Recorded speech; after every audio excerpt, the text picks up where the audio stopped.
Let it be holy. Now, someone asked me recently why I don't say that anymore, because I don't believe in gratuitous stories. I was at a city council meeting, and they did the Pledge of Allegiance, and when I got up to speak, I said, I'd like to ask you, the words of the Pledge of Allegiance say, one nation under God, of whose just word you say or you really mean them. So we say, this is the day the Lord has made, let it be holy. You really want it to be holy. Nothing happens to you that you don't want to happen. If you want to be chaste, if you want to be holy, if you want to be generous, if you want to be kind, you will do those things. So when you say let it be holy, that means what are you going to do in your particular day to make it a holy day? You might say, well, I went to church, it's holy enough for me. Well, it doesn't work that way. When you take the word holy, which is a simile for godly, which is simply according to our Lord Jesus Christ, for love me. And if I want it to be a holy day, I need it to be a loving day. So that when I leave the church today and somebody cuts me off on I-4, I don't think of all the negative things that I could say to them, but they were right then and there. They go into holiness. So I believe that when we say words, we should really mean what we're saying. Now in the Gospel of our Lord that was preached by or proclaimed by the Holy Evangelist St. Matthew, the 14th chapter, the 14th verse reads, that when Jesus went out, he saw a great multitude, and was moved with compassion for them, and healed their sick, and it was Father, Son, the Holy Spirit. He was moved with compassion. Again, those of you that know me, I'm a person that goes towards exactly what you mean. Compassion is two words, co-passion. Yesterday, I was at a restaurant, and I was coming to go to the restaurant. There was a man, Asian, like an Asian, black, whatever, I don't know, he's talking like this. Back and forth, basic. I was going to the restaurant, and that inner voice that the Lord bless his Lord was going to say, go over to the man. I went over to him, I said to him, how are you? She said, I'm hungry. I said, stay here. I went to the restaurant. It was a birthday dinner for my son Douglas, and I saw an Italian restaurant, saw the basket of bread, and I grabbed a bunch of it. I went back out, and then going out, the owner says, well, that guy's always out there. But that doesn't look like a nice guy, I don't mean it. But I felt for the man. It was warm, and he's so down and out that he doesn't even lift up his head. When I talked to him, he lifted up his head. Other than that, he goes about like this. Now, Jesus feels our passion, he feels our pain. How much do we feel for the sickness of others? We might say, well, you really feel for them. When I go to my son Johnny, and even going back to 2007 when he almost was late in an accident, I feel for him.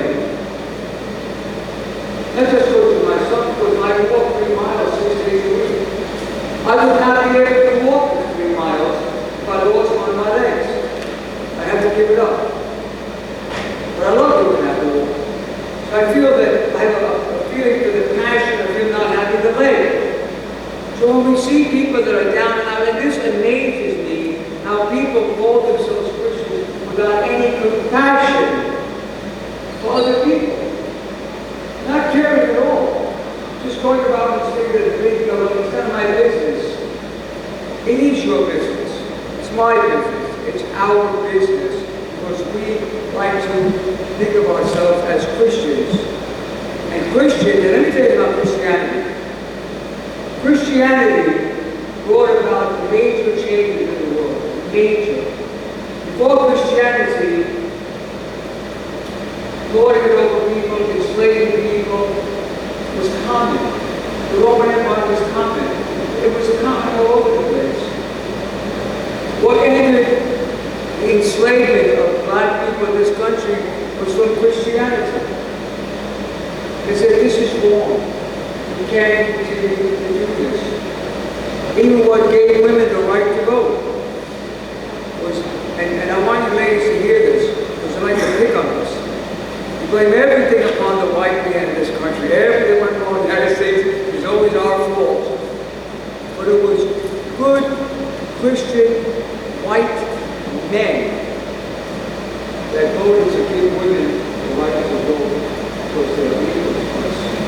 So if we don't have compassion, I mean, people, they don't care. True story. During the first Iraq War, Daddy Bush's war, American servicemen in tanks, in rugged tanks, and it's almost like a game of it. Shooting, boom, boom, boom, boom, boom. This one goes down, that one goes down, that one. All these people go down. But it was like a video game. This is one of the problems with video games. They're not real. And when they got out of the tank and they saw all the dead bodies, they were shocked. Oh my God. It's not a game. It's real. These are people. And if we don't have the compassion, if we don't have the feeling for people, we're not Christians. I don't care if you come from another denomination or whatever. If you cannot feel the pain and suffering and the loss of other people, and then please don't kid yourself. Don't cover it up. Don't neutralize it. Don't justify it with, for example, when it comes to immigrants, they're illegal. That's ridiculous. They're people. They don't have something that is tattooed on their forehead that says illegal. They're people. One of the glories of this church is all the different kinds of people that come here. I had somebody visit recently that had been here a number of years. They said, I cannot believe all the different people that are here at this church. Everybody is welcome who comes here for Jesus Christ. Do you have passion for the hurt? If you don't, if you just walk by them, it's not my business, it's not my concern. Who can help them? Who can help them? Do you know that orphanages started in St. Basil in the Orthodox Church? Hospitals come from hospitality, which was in the monasteries of the Orthodox Church. That's where the word hospital comes from. Hospitable. One, it says in verse 19, he commanded the multitude to sit down on the grass.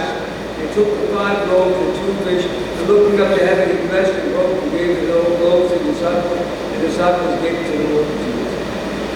First thing he did, and I'm going to tell you something, and this is how old it is. You know, when I first started out in this ministry 53 years ago, and I would go to my children notice. We would go to a restaurant, and I would say the prayer for the food. And people would look at us like we were from Mars, or some strange place, out of this world, like Warfield. The point is that more and more people today in restaurants, they pray before they eat the food. But it wasn't so common 50-something years ago. It says he blessed it, he broke it, he distributed it to all. And quite often, okay, I know like on Friday morning, we have a liturgy up in Macon in my home, and we have breakfast afterwards. And I'm very proud to say that even though I take a while to get downstairs, the food is on the table, and nobody has eaten it. Now last Friday, somebody brought bagels. And they didn't eat them before I got there. But they were all gone. Now I have to tell people, please don't grab all the food until at least I get it. But my point is that Jesus blessed the 5 loaves and 2 fish, and broke them, and they gave it to everybody. But here's an important thing to understand. Now I'm going to ask everybody, because I don't want to embarrass you, you don't know. I'm going to ask you a question. What is significant? Jesus broke the bread, blessed it, broke it, and then it was given to the people. How was it given from Jesus' blessing to the people? Anybody know what I'm going to this? Do you know how he gave it to them? How did Jesus get the broke piece of bread from the what? He gave it to his disciples.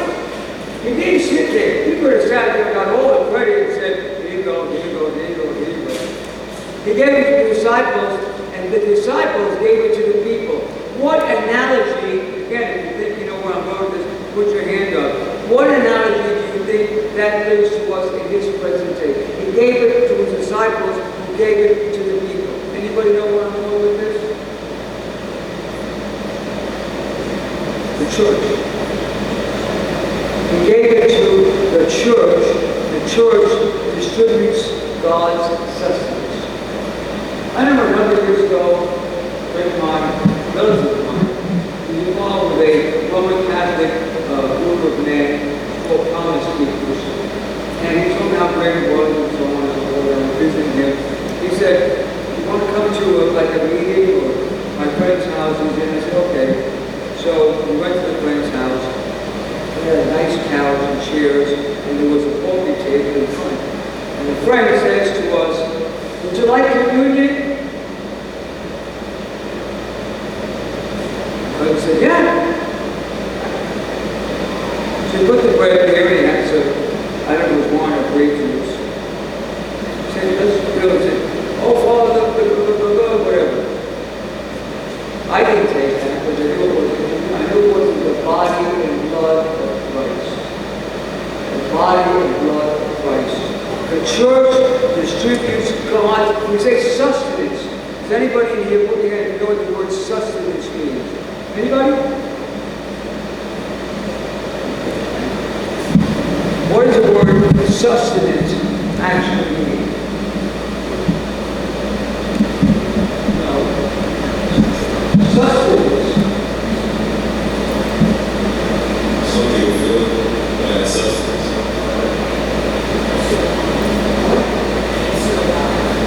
Well, the word actually means sustain. Sustain. So that when you receive this, it is sustaining your life. So God gives His life-giving sustenance to us through the church.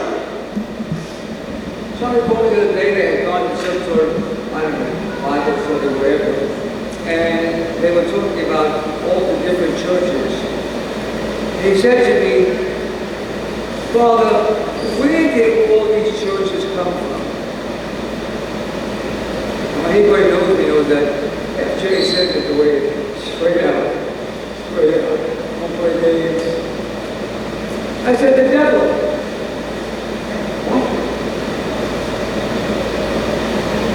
What did you say? I said, "From the devil." Now, they were not happy with that statement. But I think that we need to explain to people something that, and we see, if we would take things and really think about them, we would see what I'm talking about. What do you mean, the devil? Gentlemen, my grandmother was a Methodist and moved to a Presbyterian and went Catholic and was married with from the devil? No, I'm not saying that. It's good people. I met people outside of the church that were better Christians than people inside the Orthodox Church. But what is the devil? We know he's the father of lies. He's also the father of chaos. So if you want to weaken something, you come up with all sorts of things to distract people. When I was much younger, it was a real concern in this country that we were buying too many things from Japan. That was the payments. Well, so they said, make sure when you look at something that it says made in the USA. Okay, so you know what happened? Does anybody know the actual name of South Africa? Or the legal name of South Africa? The Union of South Africa. So they were written the back of things made in South Africa, made in the USA. That's true. Or was it made in the United States? The United States. What I'm trying to figure out is you have to look at the reality. So the point is that Jesus Christ said the church is His body. There's one church. So where do all the other ones come from?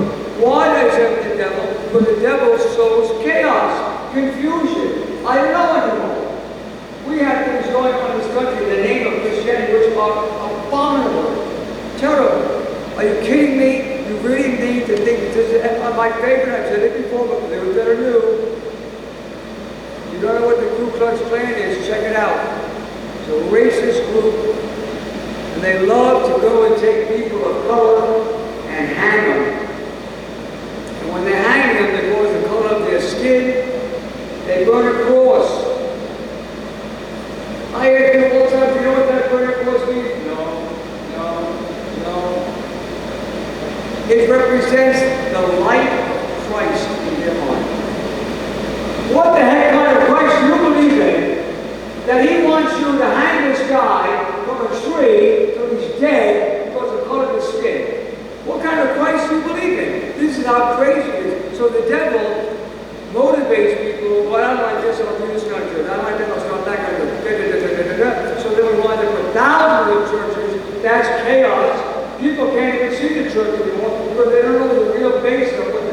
is. I told the guy the other day, Orthodox Church liturgy is based on temple worship, and temple worship was based on the book of Leviticus. And the only thing that we removed from temple worship was the sacrifice of animals. So, the only one that really does it the way it's supposed to be, like it or not, hello, it's the Orthodox Church. Thank God that even the binding, the Orthodox Church, because America is on the precipice of becoming totally irreligious. No more, we don't hear about God. Take God out of everything. Don't say God. Those who were school teachers. See, the school teachers 37 and a half years ago. 37 and a half years ago. When I taught school, believe it or not. But when I was in school, about 400 or 500 years ago, they mentioned God all the time. And I didn't go to a Roman school. I went to a Roman school in Brooklyn. Once a week we had an assembly on Wednesday. Don't do anybody here from the North, right? We had an assembly. All the classes came together, whole 8 grades, in the hall, the hall of the school, PS 104. We had a Bible reading. Now, it was always from the Old Testament. There wasn't a lot of Jewish people there. They weren't making a program. What was the Bible reading? What I'm getting at is that we don't really hear about God anymore. So the hunger of these people was not just satisfied. You won't understand. When you go to church now, like I was not here last Sunday. I don't know if anybody noticed, but I was in Chicago. I went there for a wedding or a very dear friend of mine. I went to church on Sunday, St. George, Greek Orthodox Church, on the 2nd floor. When it came time to take communion, got a little piece of the Bible. 3 and 6 of each of I wanted more. Those of you that serve the altar know that when I receive Holy Communion, I drink a lot of the blood of Christ. Right? I'm a big for it. I want that so much. I want the body, I want the whole thing. I'm a maximalist. I always want the maximum. So these people ate and they were full, but nothing was wasted because we live in a culture of waste. One of the things that really is sinful in this country, in the United States country, is the amount of stuff that we waste in this country. The food that we waste. The products that we waste. Something happened, I don't know, this morning or whatever. They said, well, we need to get a new one. I said, well, let's see if this still works. I want to tell you something. I'm not going to get into politics, but I truly admire the fortitude and the imagination and the determination of all those people in Havana that have cars from the 1950s that keep replacing the cars, taking up a new car, and the car keeps going. We can't keep a 2021 going in America. They've got cars that are 60 and 70 years old, and they're still running. You want to take me someplace? Take me to Havana. Why? I want to see the cars that I grew up watching running on the road. I want to see the 57 Chevys going all over the place. But the point is that they don't waste, and most people just throw them away. They throw them away. We are a disposable society. We waste and we waste and we waste. And nothing should be wasted, because when you waste it, what if God's attitude is, you know what? I gave you that. I provided you with this. I answered what you asked me for. And now after a while you threw it away. You threw it away. This is saved. You are stuck until, hopefully not all the time, the Lord takes me. You're stuck with, as my Jewish friends would say, I'm a sugar nut. Praise the priest. Because he's going to keep using it until it's no longer usable. I popularized washing out Ziploc bags. I wonder myself. Now people are starting to wash those Ziploc bags. Why did you do that? Why do you throw it away? When I throw it away, in fact, this is where the Ryan sits up there, Ryan Lawn. I said, Ryan, would you please change the bulbs in the two shrines, one to St. George and one to Orthodox? He came back in, he said, well, there's still a little bit of life in the bulb. I said, don't throw it away. Don't throw it away. I have to help you God. You see, I have a little, despicable. I got two like this. I got one in my bedroom. It is so old. I don't even know what it is. I started to spray on it. It keeps going. I've had it there for probably 20 years. And he said, Father, don't do like a new one. No, I want to see that one. I want it to keep going. Why do you waste? I'll tell you why. You take it for granted. You take it to the oldest habit. We blew through, this is coming. We blew through so much munitions in the war against Iran, right? They're now running out of munitions. They went through a stockpile of munitions and they can't get any more right now. So now it's changed. Don't waste. Because sometime you're going to need that. Don't have it. And you say, oh God. And God may come back and say, I gave it